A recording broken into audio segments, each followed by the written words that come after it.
오늘은 골로새서 3장 12절로 17절 말씀 가지고 하나님과 아버지께 감사하라 라는 주제로 말씀을 나누겠습니다. 강해 설교라고 하는 것은 본문을 중심으로 주회를 해나가는 과정 속에 그 안에 우리가 기억해야 될, 깨달아야 될 요소들이 담겨 있습니다. 그래서 제목은 그렇게 썩 중요한 건 아닙니다. 그래서 내용에 들어가서 중요한 부분에 대해서 강조하기 때문에 그것을 흙 속의 진주를 찾는 그런 느낌으로 봐주시기 바랍니다. 일상적인 이야기들은 설교거리가 되질 않죠. 사실은 그건 우리 일상 속에서 그냥 받아들이고 이해하고 기억하면 됩니다. 그러나 중요한 내용들이 그 안에 섞여 있기 때문에 그것을 파헤쳐 주는 것이 설교의 강해 설교의 핵심이다 이렇게 말할 수 있겠습니다. 첫 번째 골로새서 3장 12절로 14절 사랑으로 완전의 공동 결박을 이루라. 완전함의 공동 결박. 어떤 그 건물이 서는 데 있어서 불완전한 요소가 들어가 있다면 그거는 부실공사의 위험이 있죠. 그래서 그것이 그 조그만한 것이 건물을 전체를 무너뜨릴 수 있는 요인이 됩니다. 이제 그러한 것을 배제한 그런 공동 결박에 있어서 완전함이 필요하다라고 하는 얘기예요. 중국의 그 아파트는 우리 한국의 아파트 분양과 차이가 있는 게 지어서 분양하는 거는 비슷하지만 거기는 골조를 세우고 내부 미장만 해놓은 상태예요. 그래서 문짝도 없습니다. 그래서 계단으로 올라가면 텅텅 비어 있어요. 그것을 이제 본인들의 취향에 맞게끔 내장 인테리어를 함으로써 이제 정말 살 수 있는 그런 아파트가 되는 거예요. 전기 시설이나 수도 시설이나 모든 걸 다 해야 돼요. 그게 얼마나 취약합니까? 이제 완제품을 사서 자기 마음에 들지 않는데도 그 완성된 인테리어를 가지고 사는 것도 좀 문제는 있어요. 그러나 그건 수정이 가능하죠. 예. 그래서 너무 허술하다. 그런데 그게 지금 팔리지 않는 아파트들이 건물들이 너무 지금 많아서 지금 국가의 경제를 흔들 만한 그런 지금 문제거리가 되어 있다는 얘기를 들었습니다.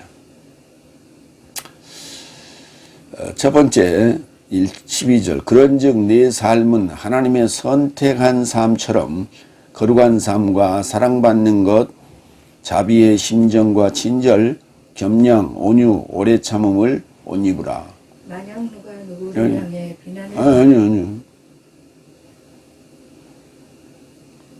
첫 번째 12절 지금 봤습니다. 그런즉 내 삶은 하나님의 선택한 삶처럼 하나님의 선택한 삶처럼 선택한이라는 데가 택하다고도 번역을 하고 선택하다고도 번역을 했는데 에클렉토스예요. 에클렉토스. 그 로마서 1장 1절에 택함 받았다라고 하는 그 단어는 택했다는 단어가 아니에요. 지정했다는 단어예요.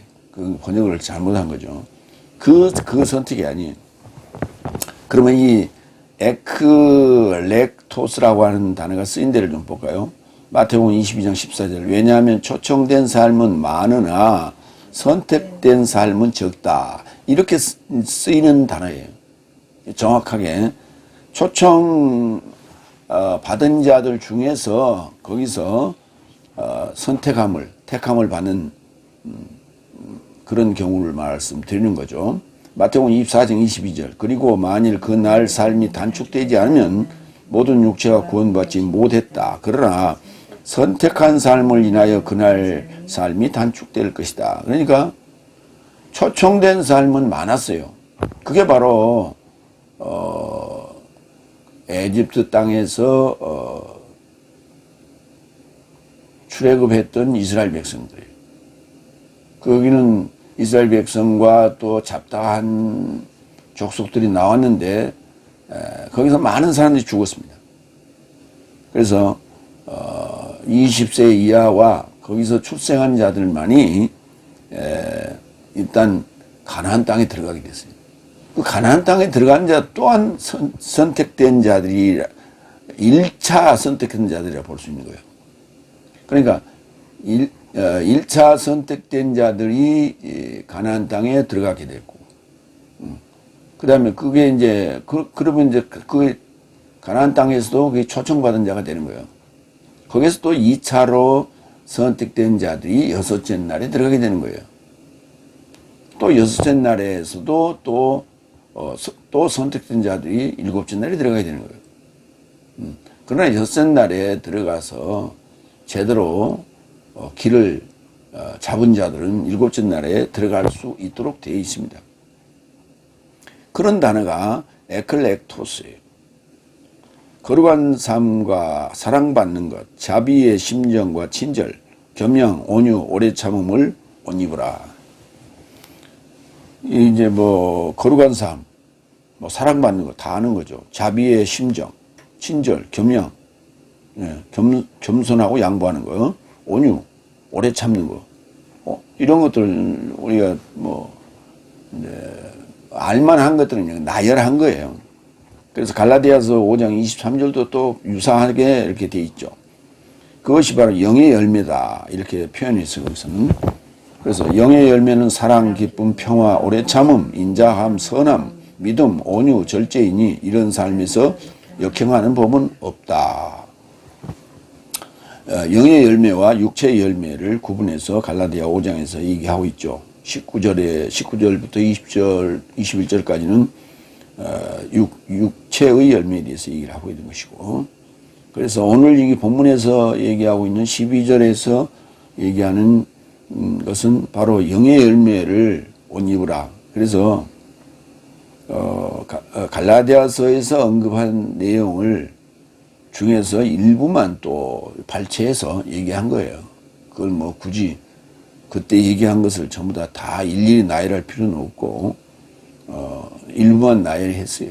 그래서 각 책들로 보면 유사한 내용들이 요소요소에 박혀 있다. 그러나 비슷한 내용이죠. 옷 입으라. 이게 뭐냐면 우리가 무슨 옷을 입느냐에 따라서 그 신분이, 그 역할이 결정이 되는 것이죠. 그래서 옷을 어떻게 입느냐라고 하는 건 굉장히 중요한 거예요. 그래서 동일한 사람이지만 어떤 옷을 입느냐에 따라서 신분이나 하는 역할이 결정이 보여지는 거죠. 그렇게 보여지는 거죠. 그만큼 중요하다라고 하는 거예요. 그러니까 이거는 보여지는 것들이에요. 성도로서의 보여지는 것, 택함을 받은, 선택을 받은 자들로서의 삶의 모습입니다. 외적으로 나타나는. 그래서 이러한 부분들을 우리가 표출해야 된다라고 하는 거예요. 그게 성령의 열매다라고 말할 수 있는 거죠. 두 번째, 13절. 만약 누가 누구를 향해 비난을 가지거든 서로 용납하고 내 자신 삶에게 은혜를 베풀라. 그리스도께서도 내 삶에게 은혜를 베푸신 것 같이 내 삶도 이같이 하라. 우리가 비난 받을 수 있죠. 그런데 그거 이제 용납하고 또 자신 삶에게 은혜를 베풀라. 자신 삶에게 은혜를 베풀라라고 하는 얘기가 무슨 말이에요? 자기 마음을 다스려라라고 하는 거예요. 거기에 대응하지 말고 자신의 마음을 다스려라. 그게 은혜 베푼다는 거예요. 자신에게 은혜를 베푸는 거예요. 그리스도께서도 네 삶에게 은혜를 베푸신 것 같이 네 삶도 이같이 하라. 서로에게 은혜를 베풀고 자신에게 은혜를 베풀고 용납하고 이렇게 하라는 거예요. 비난이란 단어는 몸빼요. 몸빼.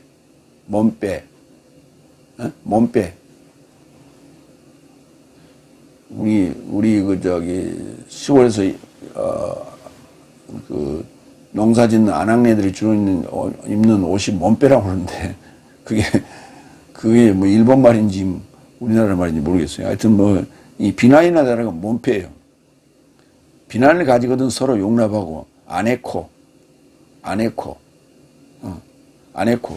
이렇게 떠올려 가지고 떠받들어 주라는 얘기예요.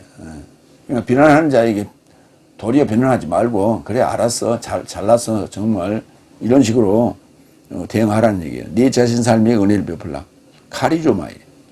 이 은혜 베풀라라고 하는 카리조마이가 굉장히 중요한 단어예요. 오늘 감사하라라는 단어도 카리조마이 앞에 접두되어 있는 유라는 접두사가 붙었어요. 그래서 감사가 돼요.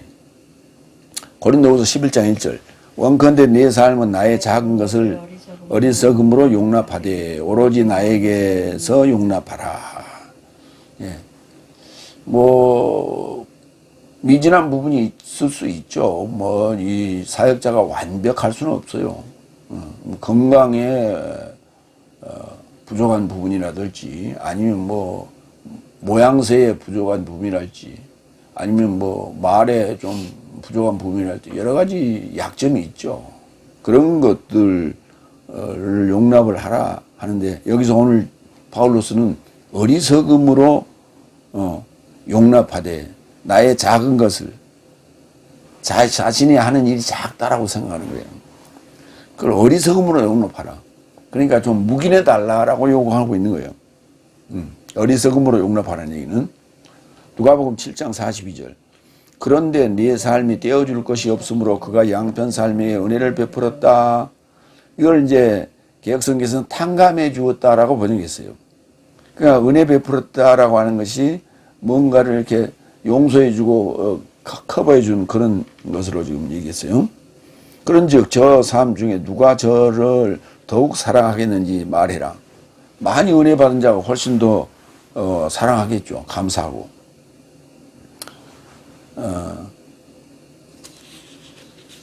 그리스도께서도 내 삶에게 은혜를 베푸신 것 같이. 또 마찬가지. 여기 이제 은혜 베풀었다는 얘기가 또 나오죠. 로마서 5장 21절을 볼까요? 이는 죄가 사망 안에서 통치한 것 같이 똑같이 은혜도 이같이 내 삶의 주 그리스도스 예수스로 인하여 내세적 생명이 이루고자 의로 인하여 통치하고자 하려 합니다. 그러니까 내세적 생명이 이루고자 의로 통치하는 것이 은혜예요. 그게 은혜 베푸는 거예요. 그러니까 단순히 어느 행위에 대해서 그것을 용서하고 감싸주고 하는 이제 그런 것을 우리는 은혜 베풀었다고 얘기를 하는데 포괄적으로 볼 때 결국은 그러한 부분적인 그 행위들이 결론적으로는 내세적 생명이 이루고자 의로 통치한 거예요. 그런 그 큰 목표를 두고 행하셨다라고 하는 얘기입니다. 요한복음 1장 16절 17절. 그리고 내 삶 모두는 그의 충만에게서 은혜 대신 은혜를 취하였다. 법은 이제 설명하는 거예요. 은혜 대신 은혜를 취했다는 것을 17절에 설명하는데 법은 모시스로 인하여 주어졌고 그러니까 법과 그 다음에 은혜와 진리는 그리스도스 예수스로 인하여 발생하였기 때문이다. 두 가지를 대비했죠. 모세의 법과 그리스도스 예수스의 은혜와 진리에 대해서 얘기하는데 거기에 이제 그 은혜가 들어가 있죠. 그러니까 모세에 의해서 주어진 사망의 법이 거룩하고 의롭다고 그랬죠. 로마서 7장에서. 그 법이 바로 은혜예요. 그러니까 죄의 법을 가진 자에게 사망의 법을 준 게 은혜예요. 그런데 그 은혜에 취해 있으면 안 돼요. 그래서 그 은혜 대신 또 여섯째 날에 은혜를 받아야 된다. 여섯째 날에 은혜를 받을 때는 뭘로? 은혜만 오는 게 아니라 진리도 함께 온다라고 하는 거예요. 그러니까 다섯째 날에는 진리가 가려져 있는 거예요.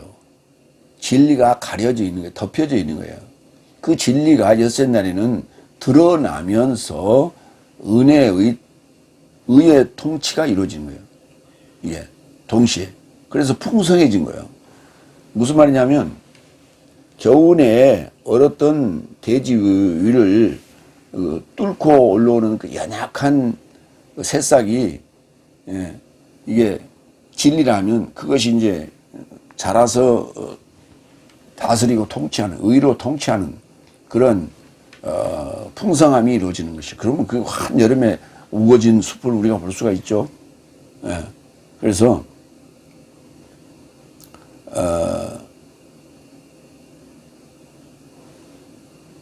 은혜와 진리로 그리스도스 예수로 인하여 이렇게, 그러니까 이렇게 덮여졌던 은혜.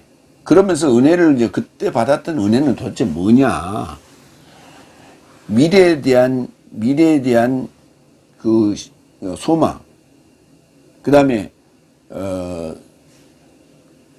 기복신앙의 이제 어떤 그 만족. 이것이 넷째 날, 다섯째 날 사망의 법의 은혜예요. 근데 지금 현재 무수한 교회들은 그 사망의 법의 은혜 아래 취해 있는 거예요. 거기서 나오려고 하진 않아요.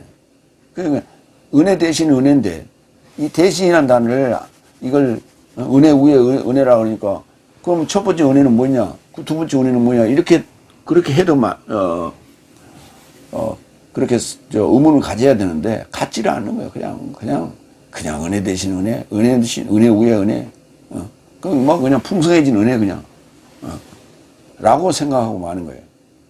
참 안타까운 일이죠. 세 번째, 14절. 이런 모든 삶에 접하여 사랑을 베풀라. 이것이 완전의 공동절박이다. 이런 모든 삶에 접하여 사랑을 베풀라. 아가페. 여기 베풀라라는 단어는 굳이 없어요. 아가페. 그래서, 그러나 이제, 사랑을 베풀라, 그렇게 이제 번역할 수밖에 없죠. 동사가 없으니까. 요한복음 15장 13절. 누군가 그의 친구 삶에 초월하여 자기 목숨을 맡기려 한다면 아무도 이보다 더 큰 사랑을 갖지 못한다. 목숨을 버리는 그런 사랑. 예. 이게 최고의 사랑이라고 얘기하죠. 우리는 이제 뭐 사랑의 대명사 하면 로미오와 줄리엣 이것을 얘기를 합니다. 그보다 더한 사랑은 그리스도스의 십자가의 사랑이죠.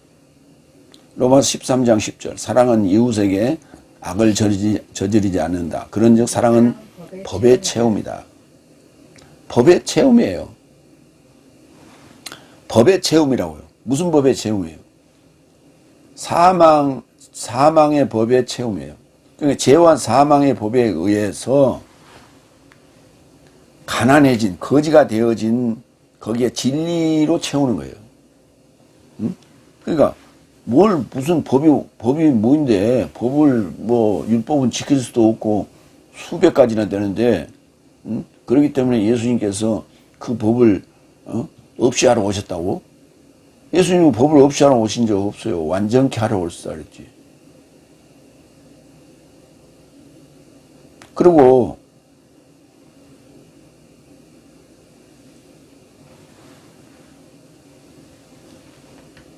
법의 체험이다. 사랑은 법의 체험이다. 법은 나름대로 완전함을 갖고 있단 말이에요. 사망의 법이. 그런데 그게 십계명이라는 얘기예요. 개념이. 10개를 준 거예요. 9개 준 게 아니라 10개를 준 거예요. 그게 뭐를 하느냐 하면 내가 죄를 깨닫게 하고 내 속을 비워서 은혜와 진리로 오시는 그리스도스 예수를 맞이하게 하는 거예요. 그래서 준비된 그릇을 만드는 거예요. 그 준비된 그릇에게 진리로 가득 채우는 거예요. 여섯 항아리에 물이 가득 차듯이 이렇게 채우는 거예요. 그걸 체험이라고 하는 거예요. 그게 사랑이에요. 그 사랑은 빈 깡통이 돼서는 안 돼. 요란해서는 안 돼. 그러니까 말만 가지고는 사랑이 아니라는 게. 사랑은 결국은 실천이다. 라는 얘기예요. 갈라디아서 4장 1절로 5절. 그래서 나는 말한다. 상속자가 모든 삶의 주인인데 미숙아로 있는 기한에는 아무도 종에서 통혼하지 못하고 오히려 아버지의 예탁까지 후견인과 청지기 아래에 있다. 그러니까 미숙아로 있는 그 죄와 사망의 법 아래에 있을 때의 상황은 아버지께서 예탁해 둔 거예요. 누구에게? 후견인과 청지기 아래. 위탁교육 시켜놨다고요. 이와 같이 내 삶도 미숙아였을 때 세상 초보 삶 아래서 종살이 당하고 있더라. 그때 기한의 재혼이 왔고 하나님은 법 아래에서 발생한 여자에게서 나 발생한 그의 아들을 내보내셨으니 그가 법 아래 있는 삶을 구입해 내시려고 내 삶이 아들 명분을 쟁취하게 하려 하십니다. 기한의 체험이 왔다고요. 법의 체험도 있고 기한의 체험도 있고요. 그래서 충만이 아니에요. 충만은 그냥 그 채워진 상태를 말하는 거고, 체험이라고 하는 것은 과정이 이렇게 그려지잖아요. 과정이 달도 차면 기원하니 이런 말이 있죠. 달이 뭡니까? 채워져 가는 상현달. 채워져 가는 이 초승달이 점점 조각달이 되고 반달이 되고 이렇게 채워져 가는 상현달을 보면서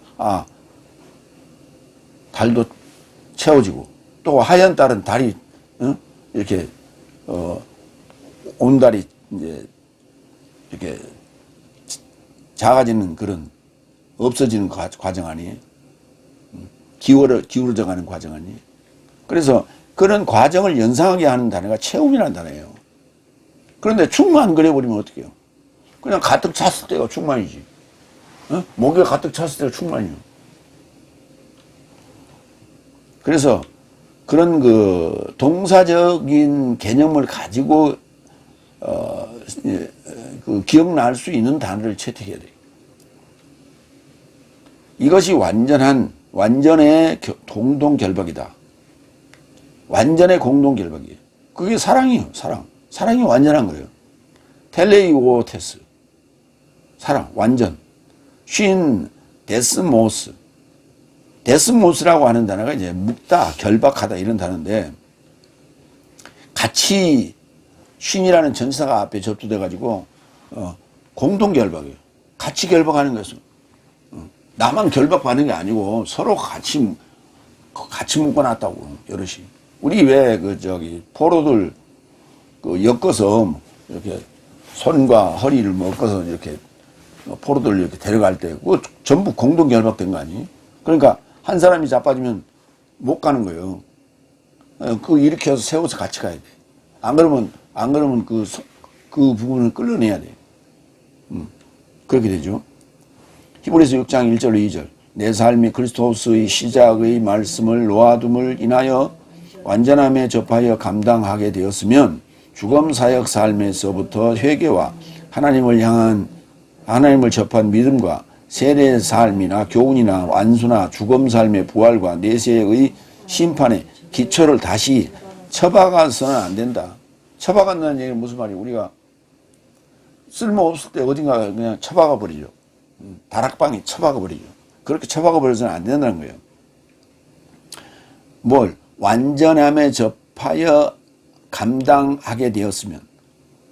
그러니까 사랑을 실천하고 있다면 그 말이에요.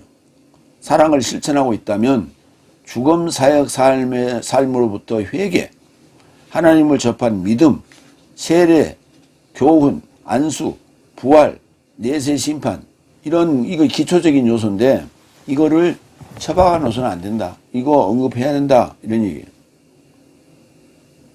공동결박이라는 단어는 이제 본문에 한 번 쓰였고요. 아까 설명했고. 두 번째. 골로새서 3장 15절로 17절. 평화에 이르고자 평화화에 내 삶이 한 몸 안에 초청받았다. 평화를 이루려고 내 삶이 한 몸 안에 초청되었다. 하나가 돼야 평화죠. 이견이 없어야 평화예요.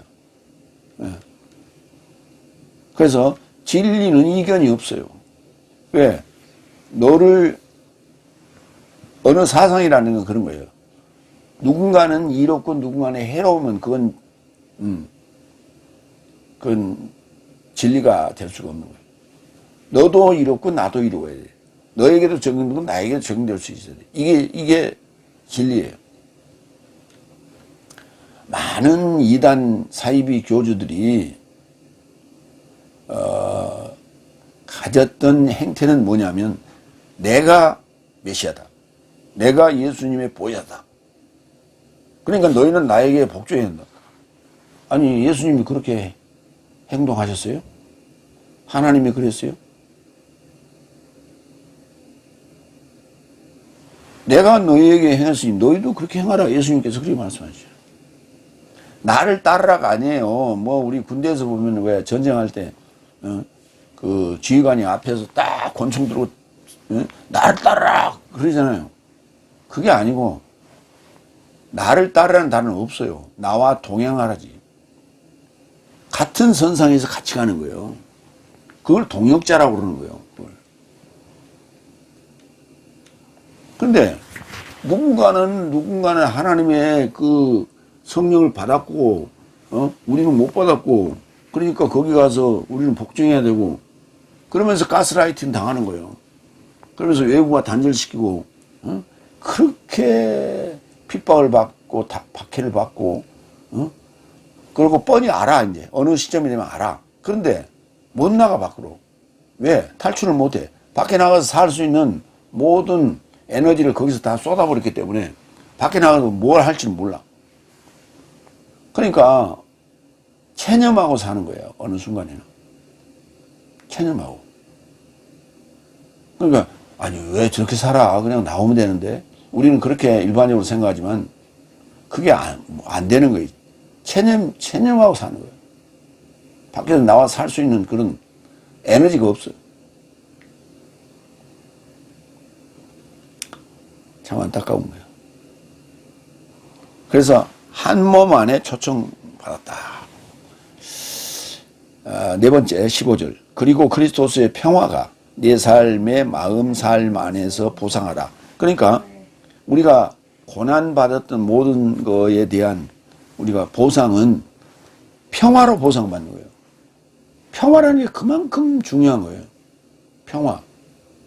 지금 현재 윤석열 정권 하에 있는 우리 국민들은 평화롭지 않죠. 많은 사람들이 핍박을 받고 있어요. 그리고 핍박을 받고 있지 않는 사람들도 묵시적 핍박을 받고 있는 거예요. 그러니까 함부로 입을 못 열어. 왜? 입틀막 하니까. 잡아가고 그러니까. 이게 평화예요? 공산주의지? 그리고 그리스도스의 평화가 내 삶의 마음 삶 안에서 보상하라. 평화에 이르고자 그리고 내 삶이 한 몸 안에 초청받았다. 그리고 내 삶은 감사한 삶이 되어라. 평화를 그러니까 북한에 살다가 탈북해서 남한으로 온 분들은 정말 이 평화에 대한 절실, 자유에 대한 이 절실함을 몸소 느끼기 때문에 정말 감사해요. 그 사람들. 누구보다도 감사해.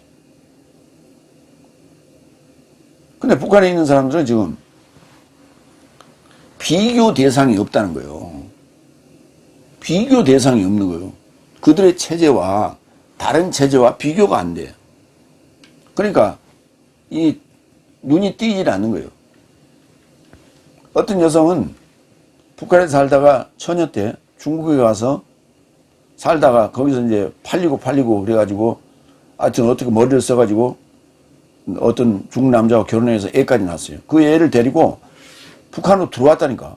남편과 애를 데리고 북한으로 들어와서부터 검문소에서부터 시작해서 뭐 15년간을 하여튼 구류 생활을 하면서 다시 이제 북한으로 중국으로 나갔다가 이제 한국으로 온 그런 경우인데, 그렇게 중국에서 감옥살이 하면서 핍박을 받으면서도 그 전에 받았던 교육, 그러니까 학교 생활하고 군대 갔다 온 거, 여군으로서 군대 갔다 온 거, 이게 전부야.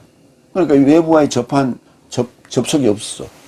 그러니까 남한에 가면 잘 살 수 있다, 자유를 얻을 수 있다, 중국에 가서 자유를 얻을 수 있다, 이런 개념이 하나도 없는 거야. 무조건 김일성 일가에 충성하면 국가에 충성하는 것으로 알고 그렇게 행동했던 거예요. 그러니까 검문소에 있던 그런 그 보위부 등등 이런 사람들이 볼 때 아주 무서워 죽겠는 거야. 자기들은 다 알아. 알면서도 지금 현재 일이 뭐 그런 대로 누릴만 하니까 그냥 살고 있는 거예요. 근데 저 여성을 보니까 이건 완전 까막눈이야. 외부 세계에 대해서 전혀 몰라. 밖에 나갔다가 얘까지 나가지고 다시 남편까지, 중국 남편까지 데리고 들어오는. 이걸 볼 때 이 기가 막힌 거야. 근데 이제 그런다고 이제 뭐 그냥 나가 보낼 수는 없으니까 이제 그렇게 행동했다는데, 이게 비교 대상이 없다는 거 얼마나 이거 불행한 거예요. 그러나 많은 이들이 지금 남한의 이제 이 창작물들, 영화나 이런 것들을 이제 접하면서 이제 비교 대상이 생겼어요. 그래서 젊은이들은 의식이 달라. 그래서 이제 남조선, 북조선 그렇게 하던 그게 이제는 대한민국이라는, 저기는 조선인민 공화국이라고 이렇게 하고, 아예 국가 대 국가로 이제 생각, 한 민족이라는 그 개념을 없애버리고 국가 대 국가로 얘기하고 있고, 적대 국가로 지금 그렇게 얘기하고 있고, 이건 뭐냐면 체제 유지를 위한 하나의 기법이고 방편인 거예요. 어쨌든 간에 이제 그렇게 국가 대 국가로서 했든 뭐 동포로서 했든 간에 남한의 물결이 북한에 들어가서 그들의 체제와 그들의 문명과 지금 비교가 되고 있다라고 하는 거예요. 외국에 무역을 위해서 나갔던 그런 그 외교관들의 얘기를 들어보니까 외국에 나가면 다 안다는 거예요. 다 아는데 북한에 남겨진 자기 가족들 때문에 함부로 행동할 수가 없다는 거예요. 과거는 그랬대요. 그러나 지금은 하도 탈북자가 많으니까 지금은 이제 탈북자 가족을 손 안 댄다는 거예요.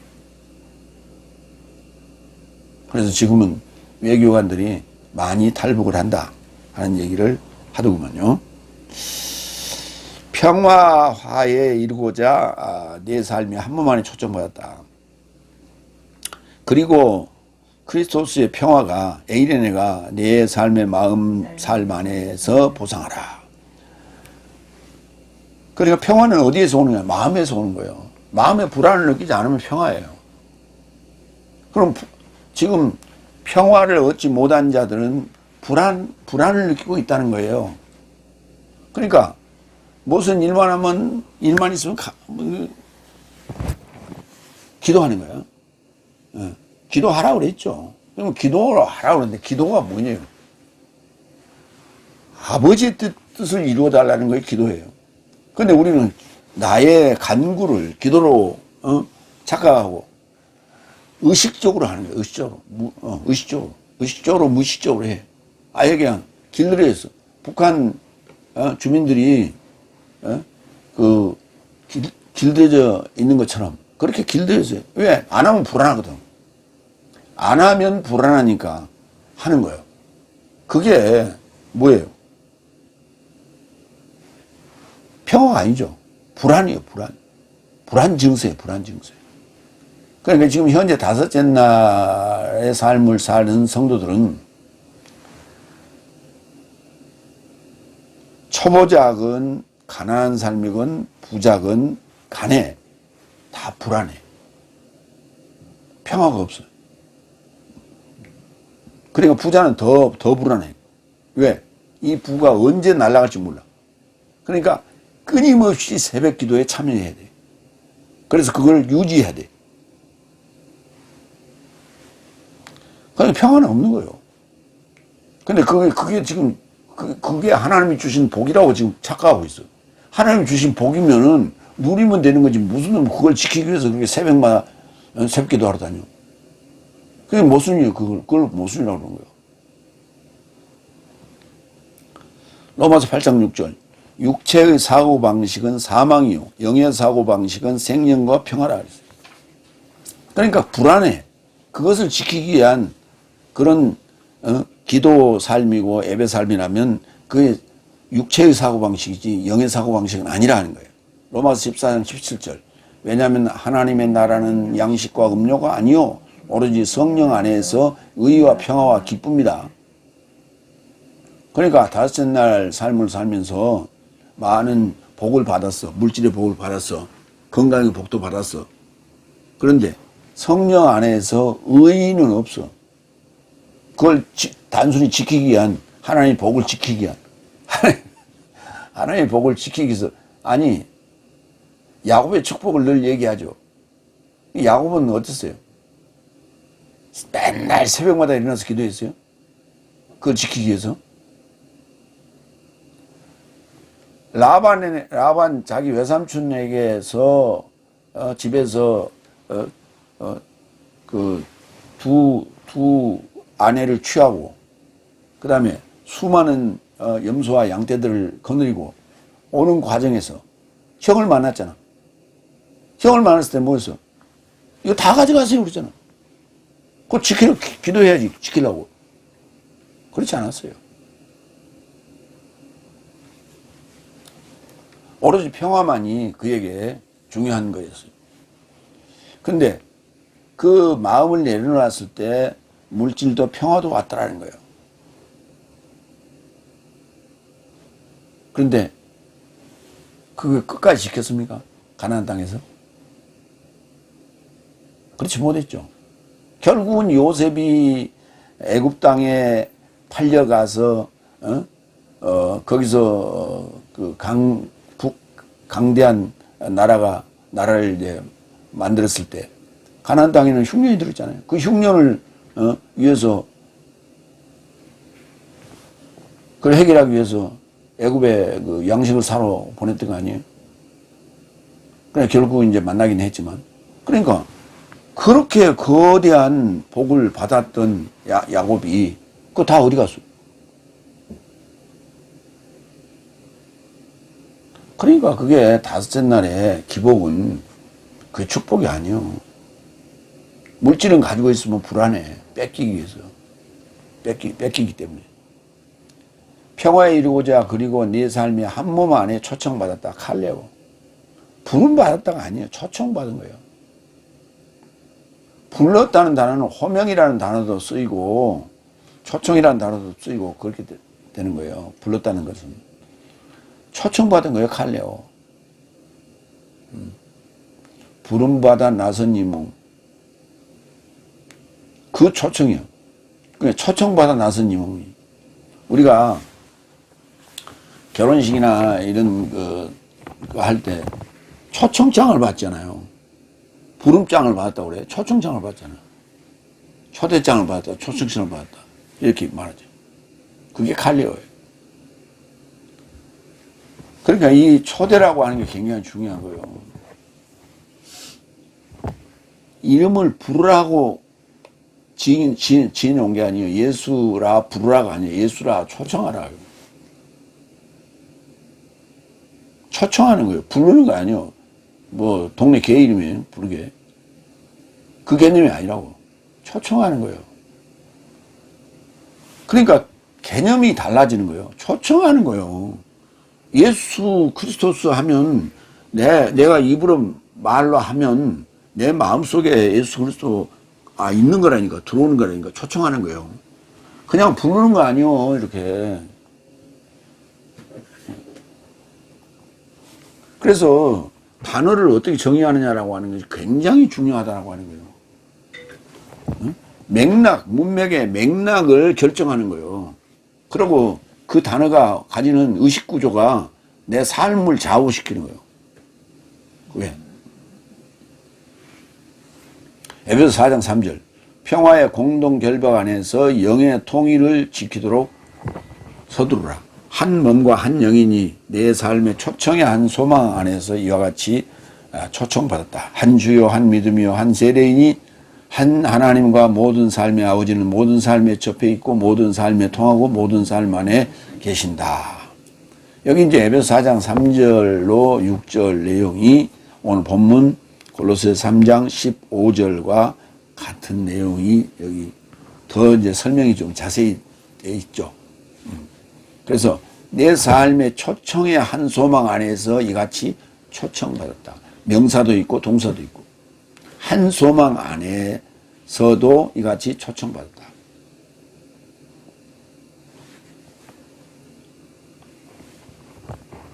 그러니까 평화에 이르고자 초청받았죠. 초청받았으면 뭐 선택함을 받아야 돼요.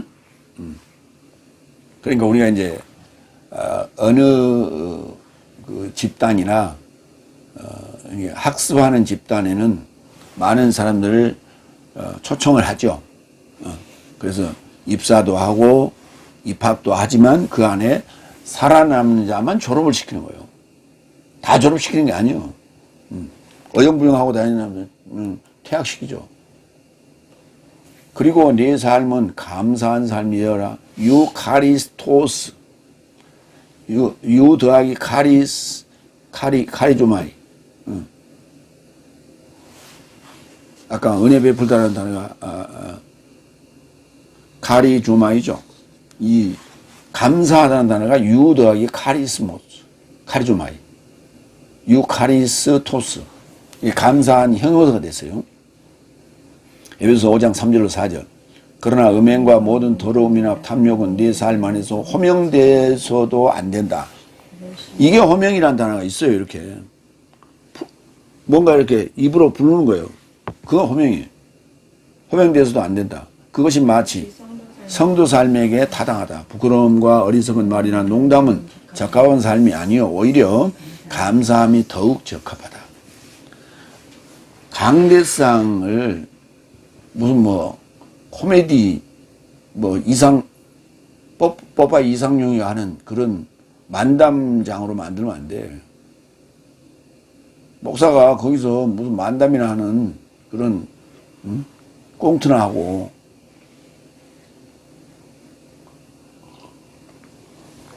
농담이나 하고 그런 코미디에서는 안 되는 거예요. 그 성도들을 일주일 내에 그 경무에 시달리다 온 성도를 그저 웃게 하고 기쁘게 하고 그래야 될 거 아니냐. 그건 인간적인 육체적 생각이에요. 진리를 줘야 돼. 한마디라도. 그래서 뭔가 오늘 교회 갔다가 뭔가 하나도 깨닫고 왔다. 집에 돌아가면서 얼마나 만족스러워하고 가서 밥 먹으면서 같이 대화하고. 근데 오늘 끝나고 나서 밥 먹으면서 성도들 동료들하고 대화하면서 뭔 얘기해? 오늘 예화를 들었는데 그거 낄낄대고. 그게 무슨 뭐 차라리 교회 안 가고 텔레비 보지. 코미디. 그럼 더 낄낄대고 재밌지. 그건 무슨 뭐 그게 뭐 은혜 받았다고 그걸 보고 은혜 받았다고 그렇게 참 유아적이고 초보적인 거예요. 그게. 감사해야 돼. 그런 그 유머스러운 얘기 듣고 농담 얘기 듣고 나서 무슨 감사한 마음이 나와. 감사한 생각이 들어요?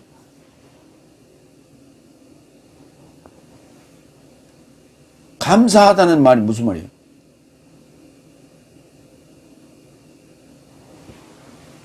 은혜 베푸는 거예요. 더 좋은 은혜를 베푸는 거예요.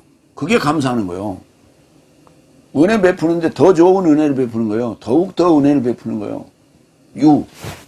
더하기 가리주마이. 5번째 16절. 그러니까 농담이 아니에요. 진지함이에요. 그 설교 시간은 진지함이지 농담 아니에요. 깔깔깔이 아니라고. 16절. 그리스도스의 말씀이 내 삶 안에 넉넉히 내주게 하라. 모든 지혜 안에서 가르치고 자신을 경구하라. 시와 찬송과 은혜 안에서 영적인 노래로 내 삶의 마음 안에서 주께 노래하라. 크리스토스의 말씀이 내 삶 안에 넉넉히 내주게 하라. 엔 오이케오에 엔 더하기 엔 전치사 더하기 오이케오 거주하다. 안에 거주하는 거예요. 그러니까 내주하다가 되지. 로마서 8장 11절.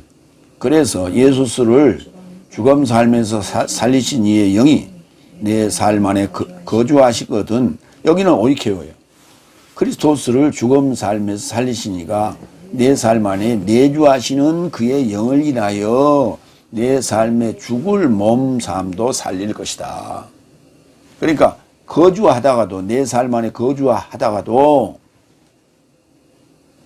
나가실 수 있다고 들락날락 하면 안 돼. 내주해야 돼. 그래서 내주하는 말씀이 내주하는 모습을 중국 영어로 그리면 내공이 되는 거예요. 그게 내공. 내공은 어떻게 해? 내가 내공이 높으면은 다른 사람에게 그걸 가지고 나눠줄 수 있잖아요. 그래서 치유도 하고 그런 거 봤죠. 예? 부상당해서 온 사람을 딱 앉혀놓고 내공을 팍 이렇게 쏴서 이렇게 치유하고 이런 거 봤잖아요. 이게 감사한 일이에요. 유카리스토스. 내가 받은 은혜, 내공으로 가지고 있는 은혜를 좋은 일에 쓰는 거예요. 이렇게. 이 감사. 오늘 감사하면은 뭐 헌금만 생각하는데, 그것도 감사죠, 감사는. 그러나 정말 우리 진리를 받았다면 그 진리를 나눠야 돼. 그게 감사한 일이에요. 모든 지혜 안에서 가르치고, 디다스코, 자신을 경고하라. 누떼테오. 경고하라. 경고하라예요. 고린도전 4장 14절. 내가 내 삶을 부끄럽게 하려고 이 삶을 기술하지 않고 오히려 나의 사랑스러운 자식 삶같이 경고한다. 경고하는 거예요. 가르치는 것도 중요하지만 때로는 경고해야 돼요. 그거는 경고를 잘못하면요 싸움이 나요.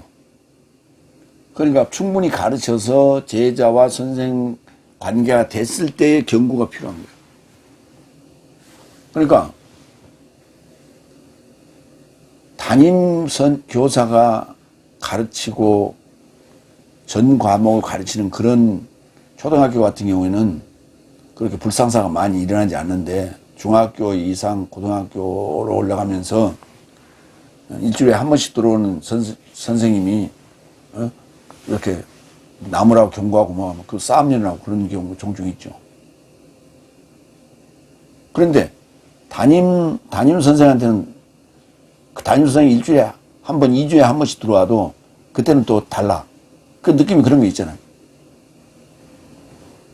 그래서 경고해야 될 사이가 있고 관계가 있고 그렇지 못할 관계가 있더라는 거예요. 그래서 여기 뭐예요? 자식 삶 같이 경고한다 그랬잖아요. 시와 찬송과 은혜 안에서 영적인 노래로 푸니마티코스 노래로 오대 노래로 내 삶 마음 안에서 주께 노래하라. 아도 노래는 오대 노래하라는 아도. 에베소 5장 19절. 여기는 시와 찬송과 영적인 노래로 내 삶 자신에게 전하며 내 삶의 마음 안에서 주께 노래하고 송시하라. 또 느낌이 좀 다르죠. 그러니까 이제 골로새서는 그냥 노래하라 했고 에베소서는 노래하고 송시하라. 시도 읊으라. 그런 얘기죠. 계시록 14장 3절. 그리고 저 삶은 보좌 앞에서 그리고 내 생물 삶과 장로 삶 앞에서 새 노래 같이 노래하니 땅으로부터 사되어진 삶인 144천 살 외에는 아무도 이 노래를 배움이 가능하지 않더라. 아니 세상 우리 찬송가가 됐든 세상 노래가 됐든 뭐가 됐든 새로 나온 노래 있죠. 어느 가수가 인기 가수가 새 노래를 발표하잖아요. 새 음반 발표했다고 나와서 발표하는데 그거 못 배울 자가 누가 있어. 다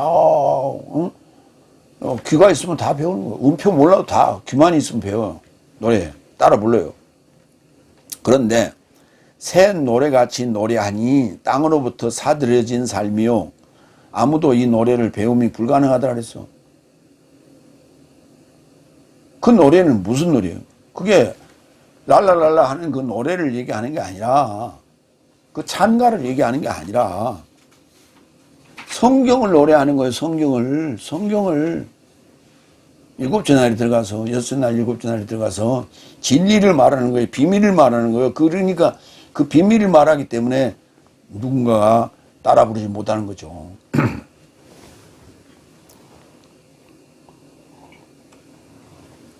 144천이라고 하는 게 뭐냐? 100은 헤카톤, 메아트, 40은 테사라 콘타, 히브리어로는 아르바임, 4 테사레스, 아르바, 1000 킬리아데스, 알레프. 이걸 이제 해석을 하면 100 전체에서 나와서 100이라면 전체에서 나왔다는 거예요. 메트. 그 다음에 묶인 삶으로 묶인 44. 이걸 이제 풀면 묶인 삶으로 묶인 삶에서 묶인 또는 묶인 삶으로 묶인 본성 삶이다. 그러니까 광야 40년이 있었죠. 그러니까 예수님이 광야에서 기도하실 때도 금식하실 때도 40일 했잖아요. 40일 자주 등장해요. 그게 묶인 삶이에요. 사는 또 묶였다는 얘기예요. 그러니까 전체 삶에서 끌어낸 자들이 묶인 삶으로 또 묶여야 돼. 묶인 삶에서 또 묶여야 돼. 그래서 우리가 양떼를 관리하고 보호하는 과정에서는 서로 야생에 나갔을 때도 서로 이렇게 묶여 있어야 돼. 서로 이게 무리져 있어야 돼. 묶였다는 얘기는 무리져 있다. 뭐 이렇게도 볼 수 있는 거죠. 그 다음에 저녁에는 울타리를 쳐놔야 돼. 돌담을 쳐서 다른 짐승이 들짐승이 침범하지 못하도록 해야 돼. 그래야 잡아먹히지 않는 거죠. 그렇게 그게 뭐냐면 교육을 받았다, 훈련 받았다 이런 얘기예요. 그런 본성 삶이다. 남에겐 그런 들나귀와 같은 삶이 아니라 묶이고 묶인 삶이란 말이에요. 그건 결국은 훈련받았다는 얘기예요. 그 훈련받은 그런 삶이에요. 그렇기 때문에 그 노래소리가 합창이 나오겠죠. 그런데 같은 소리를 내는 거예요. 그런데 누구나 따라 부를 수 없더라는 거예요. 누구나 따라 부를 수 없더라. 그렇게 얘기를 하고 있어요. 14만 4천은 숫자로 해가지고 신천지에서 얘기하는 14만 4천. 신천지는 14만 4천 넘었대. 그리고 14만 4천은 12지파로 돼 있어가지고, 12지파로 돼 있는데, 12지파로 돼 있는데 왜 12사도의 이름으로 돼 있어? 그 12지파장은 왜 수시로 갈려? 그 지파장들은, 자기들의 교리로 얘기하면은 상당한 능력을 가지고 있고 상당한 위치에 올라가 있는데 왜 수시로 갈려? 왜 받고 막 이만희가 지 마음대로? 거기에 속아 들어갔다 치더라도 그들의 실태를 알면 나와야죠. 왜 못 나와? 거기서 살면서도 경제활동 다 하잖아. 그럼 나와서는 왜 못해? 두려운 거예요. 테러 당할까 봐. 그러니까 가스라이팅 돼가지고 완전히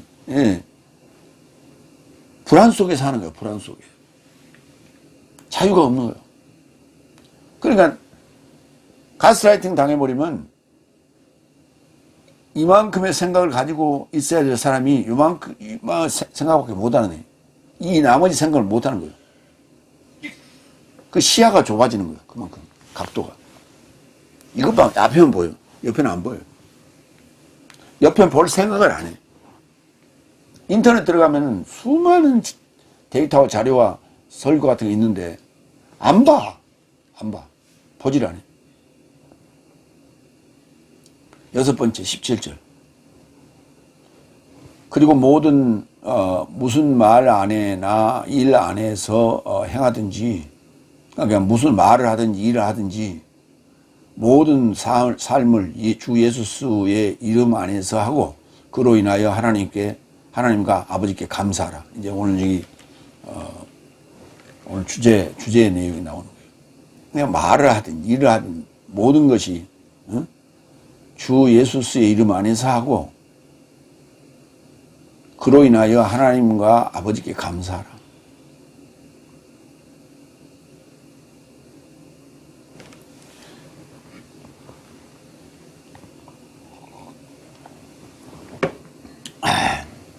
이게 하나님과 아버지께라고 에게라고 했는데 이게 역격이고요.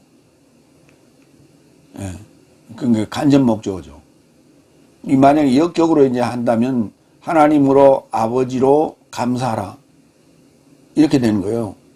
그렇게도 번역이 가능한 거예요. 그럼 무슨 말이 되냐? 하나님으로서의 감사하는 거예요. 베푸는 거예요. 아버지로서의 자녀에게 경고하듯 그렇게 가르치고 감사하라는 거예요. 내가 은혜 받은 거에 대한 것을 더 좋게 많이 이렇게 감사하고 은혜 베풀라는 얘기예요. 그런 의미가 되는 거예요. 말, 로고스, 일, 에르곤. 예수의 이름 안에서 하고 오노마. 주 예수의 이름을 믿으라가 아니에요. 주 예수의 이름에 이르고자 믿으라 했어요. 이름 안에서, 이름에 이르고자 믿으라 해요. 자, 여기서는 안에서죠. 고린도전서 10장 31절. 그런즉 내 삶이 먹든지 마시든지 무엇을 하든지 하나님의 영광이 이루고자 모든 삶을 행하라. 하나님의 영광이 이루고자. 하나님의 영광이 이루고자 하면 무슨 말이에요? 하나님의 영광 돌리기 위해서가 아니에요.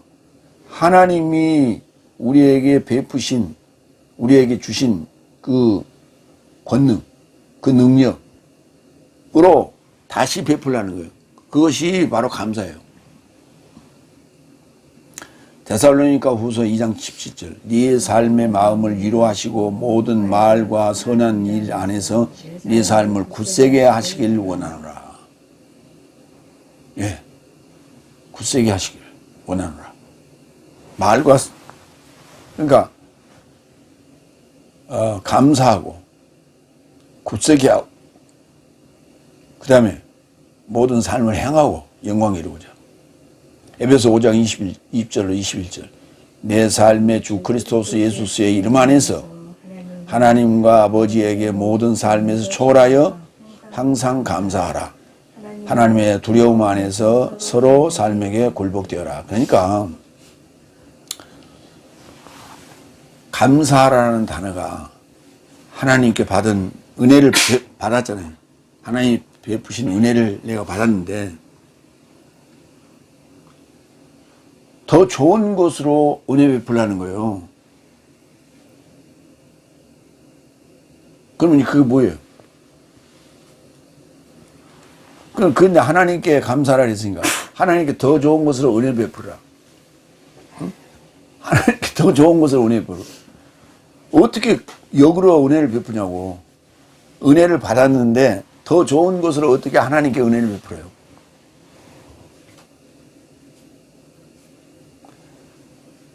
그러니까 이제 그것을 우리가 이제 헌금으로 봉사로 이렇게 대체했죠. 그러니까 목사님 밑에서 성도들이 은혜를 받았잖아요. 하나님의 은혜를 받았어요. 그러니까 하나님께만 감사해. 응? 하나님 감사한다고 맨날 이제 헌금하고 그러죠. 하나님에게만 감사해. 그러니까 나눔이 없어. 나눔이. 더 좋은 것으로 은혜를 베풀라고. 그래서 이 유카리조마이를 풀어서 설명해 주지 않으니까 그런 일이 벌어지는 거예요. 그러니까 하나님께 은혜 많이 받아서 복을 받아갖고 쌓아놓고 사는 사람들은 안 나눠요. 나누질 않아.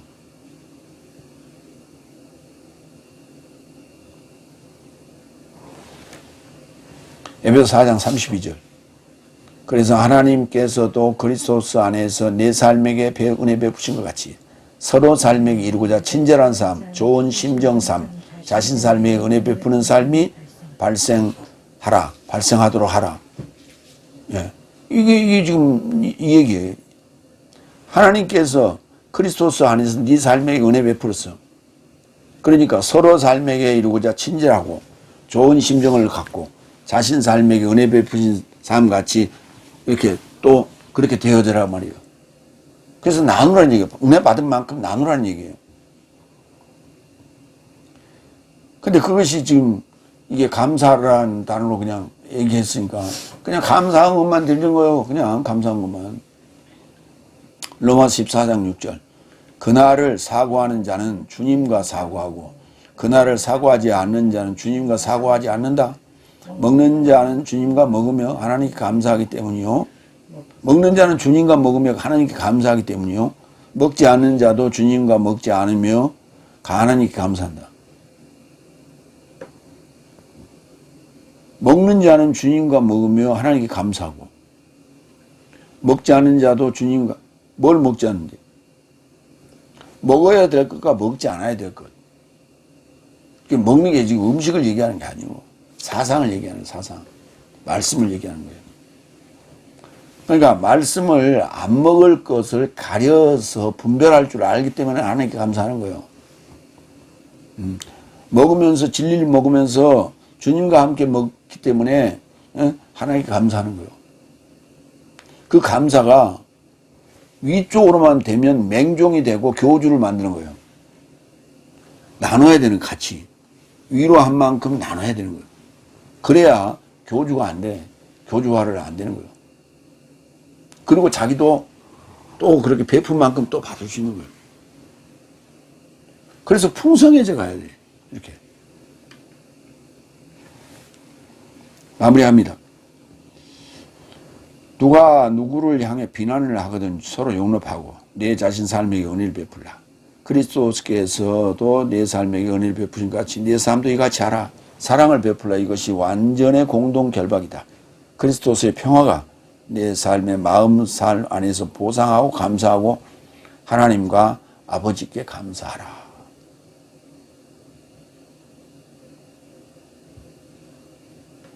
예, 아멘. 기도하겠습니다.